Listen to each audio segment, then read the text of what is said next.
നമ്മുടെ ജനനത്തിനും അതുപോലെ മരണത്തിനും ഇടയിൽ എന്തുണ്ട്, ഒരു ചെറിയൊരു സ്പേസ് ഉണ്ട്.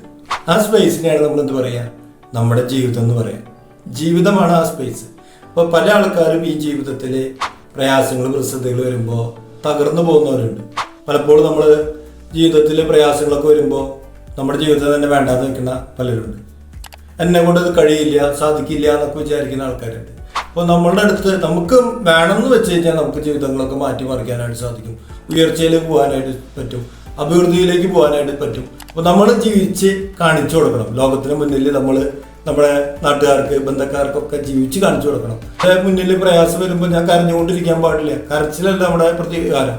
അതിന് മറികടക്കണം. നമുക്ക് സന്തോഷത്തിൽ പോകണമെങ്കിൽ നമ്മൾ ജീവിതത്തിൽ എന്തെങ്കിലും പ്രതിസന്ധികൾ വേണം. പല ആൾക്കാരും നമ്മുടെ ജീവിതത്തിൽ വലുതായി വന്നവർ നമ്മൾ കഥകൾ കേട്ടിട്ടുണ്ട്. കാരണം പ്രതിസന്ധികളുടെ പൊരുതി വന്നവരാണ് പലരും. അപ്പോൾ നമ്മളും ജീവിതത്തിൽ പൊരുതാൻ തയ്യാറാവുക, ലക്ഷ്യങ്ങൾ വെക്കുക, വലിയ ലക്ഷ്യങ്ങളിൽ തന്നെ മുന്നേറണം. കാരണം നാളെ നമ്മൾ വിജയിയായിട്ട് തീരണം. പ്രതിസന്ധികളിലൂടെ കടന്നു പോകുമ്പോഴാണ് നമ്മളുടെ യഥാർത്ഥ കഴിവുകൾ വികസിക്കുക. അപ്പോൾ പ്രിയപ്പെട്ടവരെ, നമ്മൾ വിജയിക്കണം.